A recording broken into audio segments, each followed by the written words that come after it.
Hello friends, my self Avnish Mishra. We are from smart technical.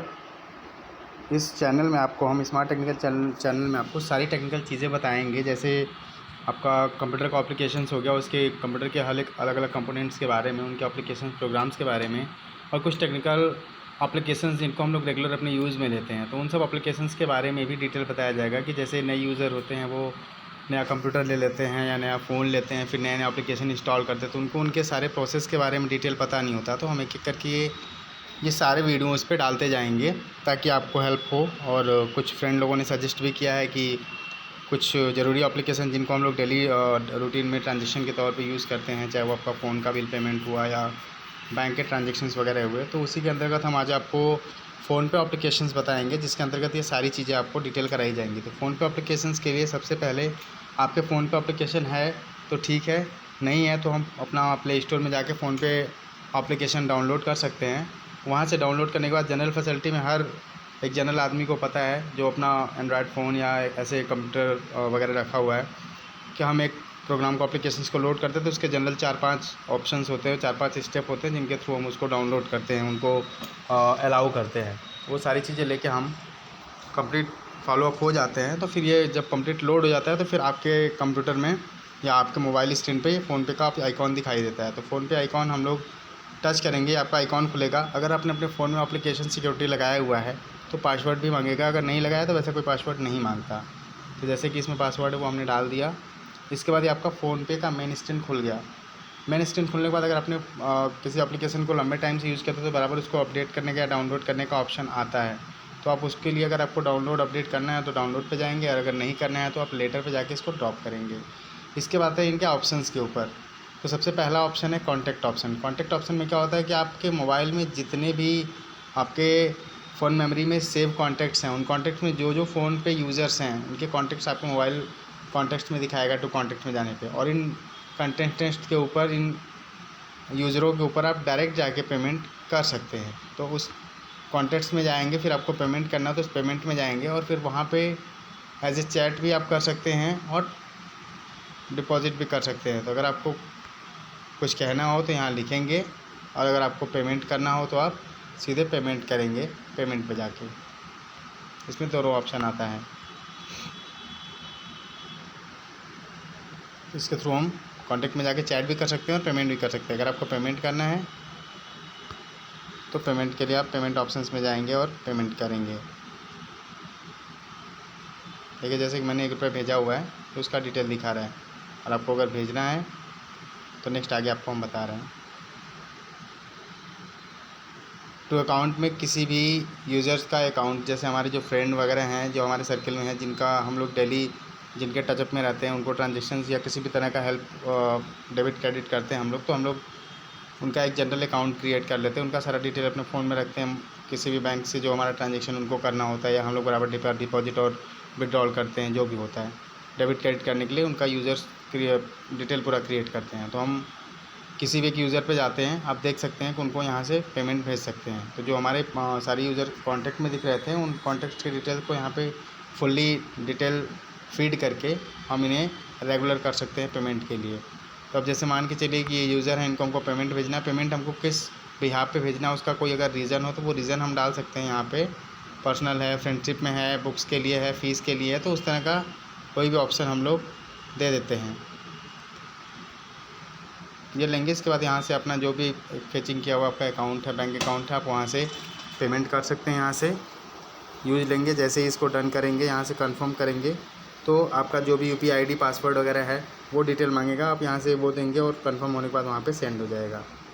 तो ये process है balance send करने का। अभी हमको कोई उसकी ज़रूरत नहीं है, एक जनरल प्रोसेस है जिसको हम कर सकते हैं। इसके बाद टू सेल्फ में आपको दिखाएगा कि आप कितने अकाउंट्स अपने अटैच कराए हो, या जितने बैंक्स अकाउंट्स आपके पर्सनली हैं जिनको आपको यूज़ में लेना है रेगुलर, जो आपके उस फ़ोन नंबर से अटैच हों, जो एक जनरल आईडी पे हों आपके, तो वो फ़ोन डिटेल पूरा लेके हम यहाँ पे अपना अकाउंट डिटेल डाल के इसको कंप्लीट करते हैं। अगर मान के चलिए हमें कोई नया अकाउंट बनाना है, अपना या अपने फ्रेंड का, तो अगर हम टू सेल्फ में आए हुए हैं तो ये अपना अकाउंट बनाने के लिए होता है, जिसमें आपको जिस टाइप का भी बैंक लेना है इस तरह के बैंक के ऑप्शन देगा, जो कि आप पर्सनल में इसमें अटैच करा के उसके सारे डिटेल फिटअप करोगे। उसके बाद आप उसे डन करके उसमें अटैच करा सकते हो अपना नया अकाउंट। और इसके बाद अगर हमको फ्रेंड सर्कल में किसी का बनाना है तो टू अकाउंट में जाएंगे, यहाँ पे भी ऑप्शन दिया है ऐड बैंक अकाउंट का नीचे, यहाँ पे जाएंगे तो ये पूरा फिलअप ऑप्शन आता है जिसमें हम इसको उसका फुली डिटेल देके डाल सकते हैं। अब जैसे पहला ऑप्शन है IFSC कोड। IFSC कोड क्या होता है? किसी भी बैंक का IFSC कोड उसके एरिया को डिटेल करता है। जैसे मान के चलिए कि आपका SBI बैंक है, उसका मेन ब्रांच मुंबई में है, बट उसका IFSC कोड से ये डिटेल होता है कि हाँ ये ब्रांच इसके बनारस में है। तो इस तरह से हम IFSC डिटेल डालते हैं। जैसे मान के चलिए वाराणसी में कचहरी में स्थित SBI बैंक का IFSC कोड है आपका SBIN 4x0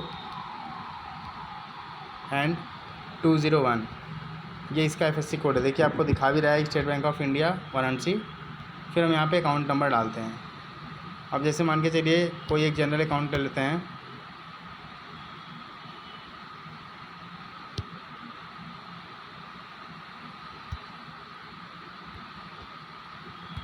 जैसे मान के चलिए अकाउंट हो गया 35 48 62 70 265। अब ये जो भी इसके सीक्रेट पॉइंट्स होते हैं इनका आपको वहाँ पे टाइप करके नहीं डिटेल से दिखाता, थोड़ा डिले करके दिखाता है। तो नेक्स्ट टाइम फिर इसी को डालेंगे हम 35486270 and 265, ये हो जाता है उसका डिटेल। इसके बाद होल्डर नेम, अब अकाउंट होल्डर यानी जो यूज़र है बैंक का उसका क्या नाम है, तो ये नाम आप देंगे।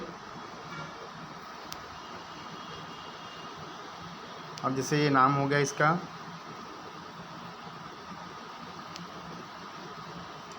इसके बाद यहाँ पे दिया है फ़ोन नंबर। अब वो फ़ोन नंबर तो इसके उस अकाउंट से अटैच हो जिससे हम ट्रांजेक्शन करें तो उसमें OTP और जो जनरल ट्रांजेक्शन्स होते हैं उनको पता चले। तो वो फ़ोन नंबर हम देते हैं। जैसे मान के चलिए फ़ोन नंबर है 9616242764, ये लेके डन करते हैं। फिर यहाँ निकनेम पूछता है। जैसे मान के चलिए यहाँ निकनेम इनका जो है वो निकनेम डालते हैं। अब जैसे इनका निकनेम रॉकी डाल दिया, ये करके हम डन करेंगे और यहाँ से जैसे ही कंफर्म करेंगे इनका अकाउंट फुली हमारे एक फ़ोन में क्रिएट हो जाएगा। तो ये प्रोसेस है इसको क्रिएट करने का। इसको हमें अभी उतना यूज़ में लेना नहीं है तो हम इस प्रोसेस से बाहर आते हैं। तो आपका to account, to contact and to self, ये 3 ऑप्शन क्लियर हुआ। इसके बाद बैंक बैलेंस है। बैंक बैलेंस में आपकी जो भी ऑनलाइन बैंकिंग इससे अटैच होती हैं, जैसे मेरे 2 बैंक अकाउंट अटैच हैं CBI एंड SBI, तो उन बैंक अकाउंट पे जाके आप यहाँ से उनका बैंक बैलेंस चेक कर सकते हैं। तो बैंक बैलेंस चेक करने के लिए क्या करना है, बेसिकली आपको अकाउंट पे जाना है। हालांकि इसमें बैलेंस है नहीं, फिर भी बेसिकली हम अकाउंट पे जाते हैं। फिर हमें एक अपना UPI ID जो पासवर्ड हमने बनाया हुआ है तो पासवर्ड मांगता है, वो पासवर्ड डालते हैं यहाँ पे और ये आपका खुल जाता है कि अपने कितना बैलेंस है, ये होता है। अगर मान के चलिए अपने बैलेंस में अपने अकाउंट में कुछ ट्रांजेक्शन करने हैं तो हम यहाँ से जिसमें आपको बैलेंस भेजना है उस अकाउंट को चूज़ करेंगे और जिससे भेजना है आप नीचे उस ऑप्शंस को ले लेंगे। फिर यहाँ पे हमें जो भी लेना है, मान के चलिए हमने ये लिया और यहाँ पे डाल दिया पर्सनल रीजन की वजह से, यहाँ पर्सनल ले लिया। इसके बाद ये हम इसको डन करते हैं और यहाँ से सेंड करते हैं। तो अपना ID मांगेगा, इस ID को आप देंगे और यहाँ से सेंड करेंगे तो प्रोसेस देगा ट्रांजेक्शन सक्सेसफुल। तो ये आपको पूरा देखें, इस प्रोसेस से आपका ये पूरा कंप्लीट हो जाएगा। तो ये सारा प्रोसेस है आपको पेमेंट भेजने का। दूसरों को भी पेमेंट भेजेंगे तो वहीं प्रोसेस लेगा। इसके बाद बैंक बैलेंस मैंने डिटेल आपको बता ही दिया। फिर आप किसी भी स्टोर, दुकान या शॉप पे जाते हैं तो बेसिकली क्या होता है कि उस शॉप पे आपका फ़ोनपे यूज़र अगर रहता है बंदा तो बताता है कि आप जो भी मार्केटिंग कर रहे हैं उस मार्केटिंग को आप पेमेंट फ़ोनपे के थ्रू कर सकते हैं। तो वहाँ पे उसके फ़ोन का जो अपना एक मोबाइल दुकान का पेमेंट होता है उसका एक QR कोड होता है। उस QR कोड को आप स्कैन करने के लिए देखिए यहाँ ऊपर टॉप में एकदम वाराणसी के जस्ट बगल में आपका एक कैमरे जैसा पॉइंट दिया हुआ है स्कैन करने के लिए। आप जैसे इसको पॉइंट को लेते हैं, देखिए स्कैन करने का ऑप्शन आपके सामने आएगा। जैसे ही कोई QR कोड रहेगा उसे स्कैन करेगा, जैसे आप देख रहे हैं प्रीवियस में मेरे यहाँ किचन गैस सर्विस दिखा रहा है, तो वैसे आप तुरंत स्कैन करेंगे, वो जिस नाम से अटैच होगा तुरंत उसका डिटेल आएगा। पेमेंट करेंगे और अपना UPI ID पासवर्ड जो भी है वो डालेंगे और उसके डन करेंगे और फिर तुरंत हो जाएगा। तो ये प्रोसेस होता है स्कैन करके पेमेंट करने का। आजकल जनरली डिजिटल मार्केटिंग में मैक्सिमम लोग यही करते हैं कि दुकान पे पेमेंट आपका ऑनलाइन इसी तरीके से हो जाता है फ़ोनपे के थ्रू। इसके बाद आपका नेक्स्ट ऑप्शन है well wallet top up. Wallet top up में क्या होता है, वॉलेट टॉपअप आपका वो होता है जैसे कि आप पेटीएम यूज़ करते हैं तो पेटीएम में खुद का अपना एक बैलेंस होता है और फिर बैंक अकाउंट में जो बैलेंस होता है वो अलग होता है। तो ये वॉलेट टॉपअप ये फ़ोन के अकाउंट को मैनेज करने के लिए है कि फ़ोन पे में आपको कितना बैलेंस रखना है वो आप अपने बैंक से ऑथराइज़ करा के अटैच करा के ले सकते हैं।